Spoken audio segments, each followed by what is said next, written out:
जय हिंद दोस्तों। आप सभी को नमस्कार। आज फिर मैं आप सभी से जैसा कि मैंने एक कल अपने जो दुर्भाग्यपूर्ण वायुयान हादसा हुआ है, उस पर एक वीडियो पेश किया था। उसी पर आगे की चर्चा करने के लिए मैं आज फिर आपके सामने प्रस्तुत हुआ हूँ।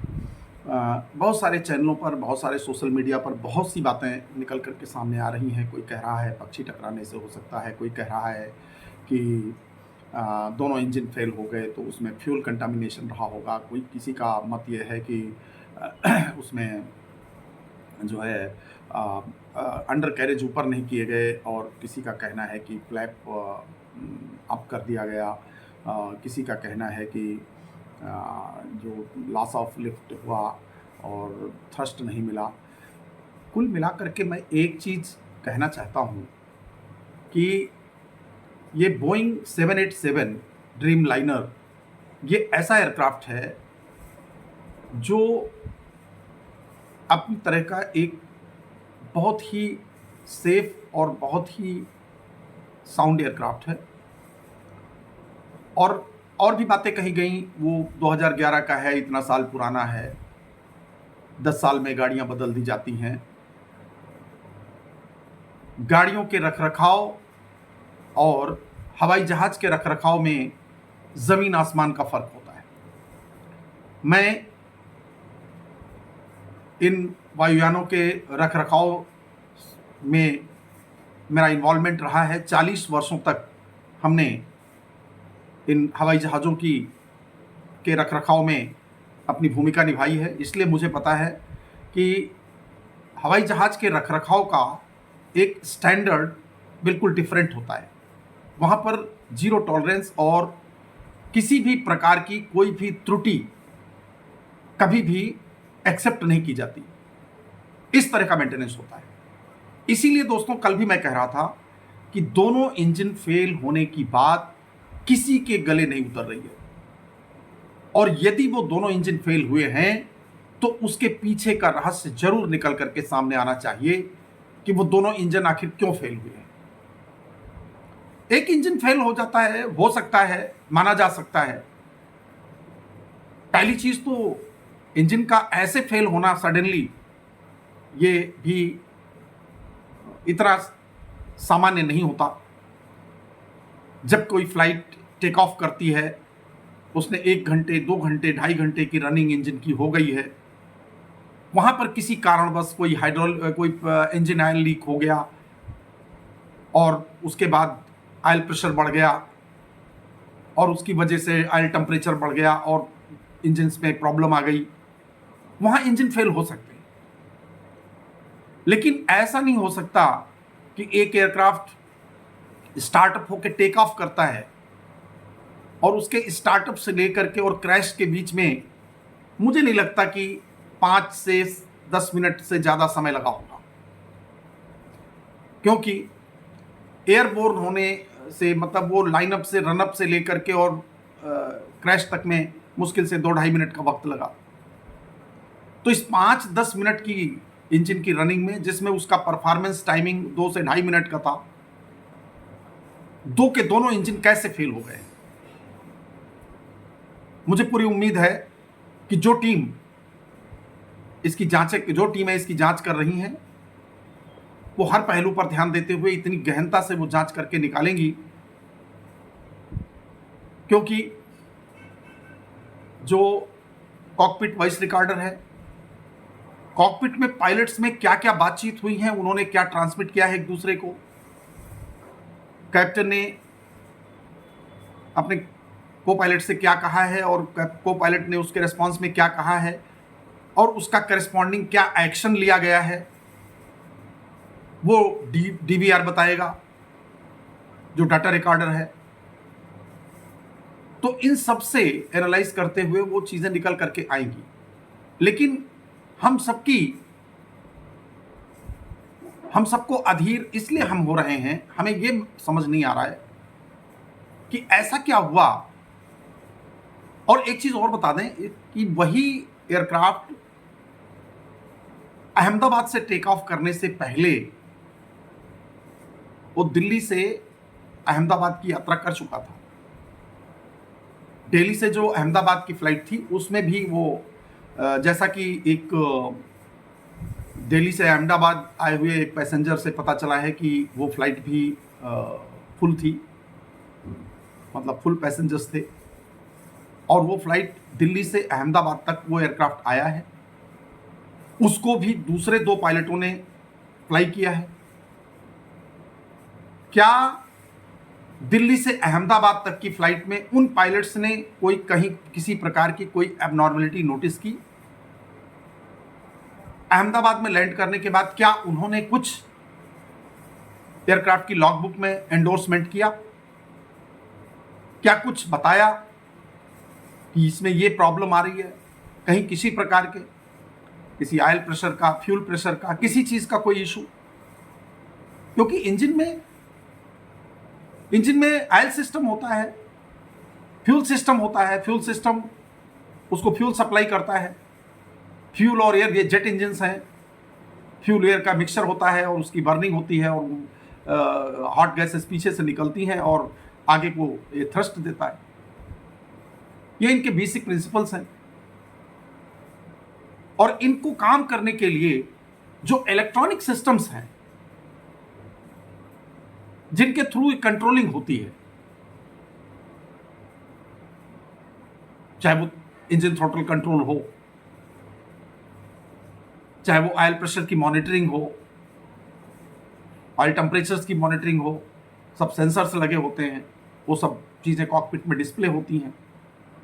तो क्या प्रीवियस फ्लाइट में कोई ऐसी अबनॉर्मलिटी कहीं नोटिस हुई?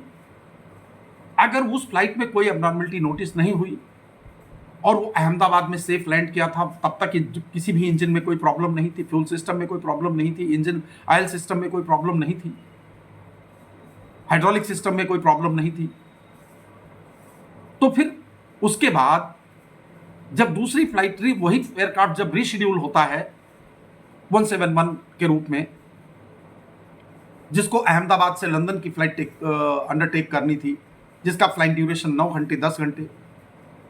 देखिए, एक बात हमको समझनी होगी, ये इंजन्स 9-9 10-10 घंटों की फ्लाइंग को अंडरटेक करने के लिए बने होते हैं। ये मैं मानता हूं कि जो मैक्सिमम थ्रस्ट की आवश्यकता होती है वो टेक ऑफ के समय होती है। इवन लैंडिंग के समय उतने पावर की आवश्यकता नहीं होती, उतने थ्रस्ट की आवश्यकता नहीं होती, क्योंकि उस समय एयरक्राफ्ट ग्लाइडिंग मोड में होता है। उस समय एयरक्राफ्ट जो होता है वो ग्लाइडिंग मोड में होता है, ग्लाइडिंग मोड, ठीक है। लेकिन टेक ऑफ के समय इसको पुल करना होता है, इसलिए मैक्सिमम थ्रस्ट की आवश्यकता होती है। तो जब इन पायलटों ने, जिनको इस एयरक्राफ्ट को अहमदाबाद से लंदन ले जाना था, इन्होंने जब इसे टेक ओवर किया, उसके बाद इन्होंने प्री स्टार्ट चेक्स में भी बहुत सारी चीजें देखी होंगी, जैसा कि कल भी हमने बताया। वहां से लेकर के इंजन स्टार्टअप करने के बाद सारे पैरामीटर्स डिस्प्ले होते रहते हैं। आजकल सारे डिस्प्लेज डिजिटल्स हैं और डिजिटल डिस्प्ले हैं, उसके साथ साथ जो है बजर सिस्टम भी है। इन केस किसी सिस्टम में कोई प्रॉब्लम आती है तो उसके वार्निंग्स हैं, अलार्म्स हैं, लाइट्स हैं, इन पर नज़र होनी चाहिए थी, दिखना चाहिए था। फिर वहां से टैक्सी आउट होते होते रनवे एंड पे पहुंचना, लाइनअप पे, जहां से एयरक्राफ्ट लाइनअप होता है रोल करने के लिए, और फिर टेक ऑफ रोल के लिए, वहां तक में कुछ समझ में आना चाहिए था। टेक ऑफ रोल स्टार्ट हुआ, एयरक्राफ्ट चलने लगा रनवे पर, और जब पायलटों की इतनी अनुभवी पायलट थे कि 8-8 हजार घंटे से ऊपर की फ्लाइंग थी, वो खुद देख इंस्ट्रक्टर थे, तो उस V1 पॉइंट तक पहुंचने तक भी कहीं किसी प्रकार की कोई गड़बड़ी समझ में नहीं आई। और उसके बाद एयरक्राफ्ट, क्योंकि उस V1 तक अगर वहां तक भी कुछ नोटिस हो जाता कि कहीं कोई ऑयल टेम्परेचर शूट अप हो रहा है या फ्यूल प्रेशर ड्रॉप हो रहा है या आरपीएम जितने थ्रोटल पे जो आरपीएम मिलना चाहिए वो नहीं मिल रहा है, अगर इन चीजों की मॉनिटरिंग हो जाती तो शायद वो टेक ऑफ को अबेंडन किया जा सकता था और वो टेक ऑफ में नहीं जाता। देखिए मित्रों, मैं थोड़ा सा तीखा बोलने का प्रयास कर रहा हूं क्योंकि ये छोटी मोटी घटना नहीं है। लगभग 300 लोगों की जान गई है इस दुर्घटना की वजह से, 241 ऑन बोर्ड पायलट और एयर क्रू मिलाकर के, और साथ ही साथ वो भविष्य में जो देश के होनहार डॉक्टर होने वाले बच्चे थे, जब वो हॉस्टल पे गिरा तो वहां कितने लोगों की जान चली गई, कितने परिवार आज दर्द में हैं। इसलिए इसकी बहुत गहनता से जांच होकर के और इसका सच जरूर सामने आएगा, ऐसा मुझे विश्वास है। उस V1 तक पहुंच करके, गो नो गो पॉइंट तक पहुंच करके भी वहां पर यह महसूस नहीं हुआ कि अभी हमको इसे क्या करना चाहिए, उधर टेक ऑफ करना चाहिए या अबॉर्ट करना चाहिए। इसका मतलब वहां तक एयरक्राफ्ट पूरी तरह से ठीक था, दोनों इंजन भी काम कर रहे थे और प्रॉपर थ्रस्ट भी मिल रहा था। और जैसा कि देखा जाता है कि जब एयरक्राफ्ट टेक ऑफ करना शुरू किया है तो इट वाज गोइंग, ये बहुत अच्छी तरह से उठ रहा था। अब उसके बाद एक सर्टेन हाइट गेन करते ही सबसे पहली कॉल कैप्टन की होती है गियर अप, लेकिन गियर का अप ना होना, अब वो गियर अप की कॉल उसमें आई है या नहीं आई वो वॉइस कॉकपिट वॉइस रिकॉर्डर बताएगा। और अगर गियर अप की कॉल दी गई है, उस समय फ्लैप को अप कर दिया गया है, तो वो भी जो है हमारा जो डाटा रिकॉर्डर है वो बताएगा। अगर ऐसा हुआ है तो क्या उसकी वजह से लॉस ऑफ लिफ्ट हो गई? क्योंकि ऑपरेटर्स के टर्म्स में सिर्फ एज ए ऑपरेटर जितना जो एंड रिजल्ट मिलता है उसी को वो सामने रखते हैं और वो बताते हैं। थ्रस्ट का लॉस एकाएक, मतलब कि आपके अनस्टिक होने तक कोई प्रॉब्लम नहीं थी, ग्राउंड छोड़ने के बाद बस 20 से 30 सेकंड के बाद सडनली थ्रस्ट लॉस, दोनों इंजन समझ से परे है। इसलिए मेरा ये मानना है। और दूसरी चीज एक और है, इन केस अगर थ्रस्ट लॉस हुआ और अगर ऐसा कुछ हुआ है कि वो इंजन फेल हो गए उसके बाद, जैसा कि वो जो एक सर्वाइवल है वो उसकी तरफ से शायद कुछ बताया गया था कि वो फ्लिकरिंग, पता नहीं, एक वीडियो में हमने देखा कि लोग बता रहे हैं कि वो लाइट्स वगैरह भी वो हो गई थी, फिर उसके बाद वो रेड डिप्लॉय हुआ तो उसके बाद वो लाइट्स वगैरह सही आ गई और ये हो गया। रेड का काम थ्रस्ट देना नहीं है। रायमेयर टरबाइन रेड का काम होता है सिर्फ हाइड्रोलिक फेलियर अगर है तो वो एसेंशियल सर्विसेज को ऑपरेट करने के लिए उतनी हाइड्रोलिक पावर प्रदान करना कि जिससे कि एयरक्राफ्ट को वापस लैंड कराया जा सके। ये इमरजेंसी डिवाइसेस होती हैं, रेड वगैरह। लेकिन सोशल मीडिया पर कोई भी कुछ भी वीडियो बनाता जा रहा है और अपने हिसाब से चीजों को बताता जा रहा है। इसलिए मुझे भी ऐसा लगा कल से कि मैं इन चीजों को देख देख करके और कम से कम लोगों को यह बताने का प्रयास करूं, क्योंकि देखिए, अगर मानवीय चूक का पहलू कभी भी हम नकार नहीं सकते, क्योंकि जो मशीनें सेफ एंड साउंड बनाई गई हैं, मानवीय चूक दोनों स्तर पे हो सकती है। मैं ग्राउंड स्टाफ की भी मानवीय चूक हो सकती है, मानवीय चूक हो सकती है, डेलिबरेट भी हो सकता है। किसी तरह के सबोटाज एंगल से भी जो है उसको नकारा नहीं जा सकता। और अगर ऐसा सबोटाज एंगल है तो बहुत ही एक्सपर्ट के द्वारा और बड़ी ही सोची समझी रणनीति के तहत है कि वो टेक ऑफ रोल में ही इंजन को फेल होना चाहिए, और या फिर अगर उनमें वास्तव में कोई ऐसी गड़बड़ी हुई है या की गई है जो शुरुआत से नजर आनी चाहिए थी, तो क्या हमारे पायलटों के द्वारा वो कहीं चूक हो गई उसको संज्ञान में लेने में? यही चीजें हैं जो मुझे पूरा विश्वास है कि जो कॉकपिट वॉइस रिकॉर्डर और डीवीआर की एनालिसिस के बाद कोरिलेट करते हुए चीजें निकल करके सामने आएंगी, क्योंकि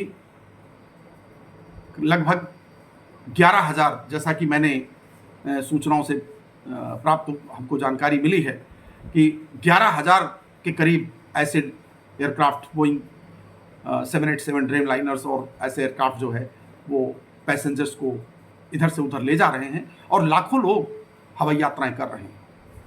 जिंदगियां बहुत कीमती हैं। पूरा विश्वास और पूरा दृढ़ विश्वास बना रहना चाहिए। एविएशन इंडस्ट्री मजाक नहीं है।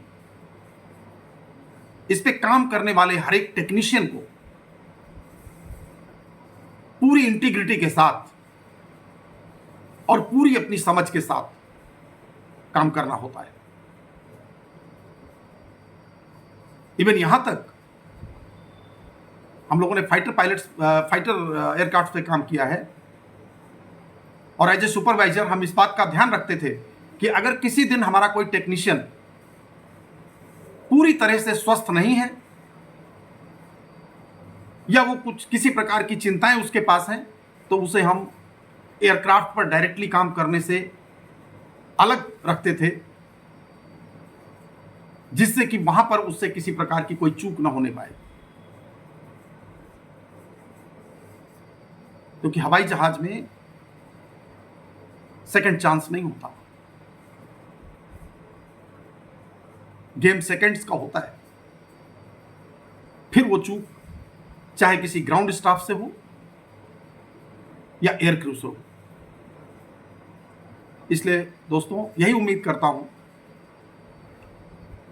और ये ऐसा होगा भी कि जो भी जांच एजेंसियां जांच में जुटी हुई हैं, इसका पूरा सच सामने आएगा और हमको प्रॉपर कॉज पता चलेगा कि ऐसा क्यों हुआ कि एयरक्राफ्ट के टेक ऑफ करते ही उसमें थ्रस्ट लॉस हो गया। और एक एंगल ये एयरक्राफ्ट दिल्ली से मुंबई की फ्लाइट परफॉर्म कर चुका था, उस फ्लाइट की परफॉर्मेंस क्या रही, वहां पर इंजन के पैरामीटर्स क्या थे, ये सारी चीज़ें भी सब अवेलेबल होंगी। इन सभी विषयों पर जांच होते हुए मुझे पूरा विश्वास है कि चीज़ें निकल करके सामने आएंगी और कॉकपिट में क्या हुआ,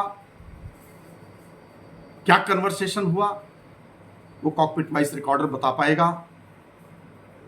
क्योंकि एयरक्राफ्ट नीचे आते समय भी उसने अपनी वही ट्रेजेक्ट्री मेंटेन की हुई थी जिस तरह से उसको टेक ऑफ करना चाहिए था। वो वैसे के वैसे सीधे वैसे ही नीचे आया है, जैसे ऐसे ही सीधे नीचे आया है। ये नोज डाउन होके नहीं आया है,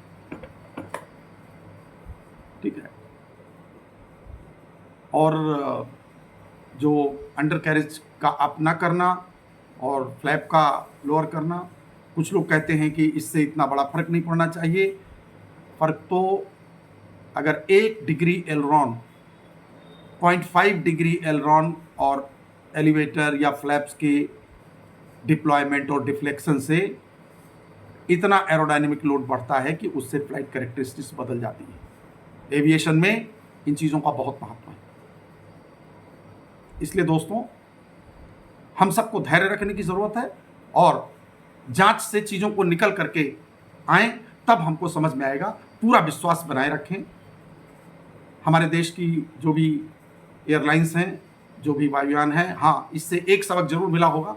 अगर कहीं किसी प्रकार की लेथार्जीनेस या किसी प्रकार से कहीं भी अगर मानकों में कहीं गिरावट की संभावना रही हो पास्ट में, तो यहाँ से उसको और बेहतर होते हुए और सुदृढ़ और सुधरना चाहिए। आज के इस वीडियो में इतना ही। इसके साथ ही आप सभी से मेरा निवेदन है कि इस चैनल को सब्सक्राइब ज़रूर करें। अगर आप चैनल को सब्सक्राइब करते हैं तो आप हमें हौसला देते हैं कि हम और भी नई नई जानकारियाँ और अच्छे अच्छे विषयों पर जानकारियाँ आप तक पहुँचाएंगे। जय हिंद, जय भारत, वंदे मातरम। नमस्कार दोस्तों।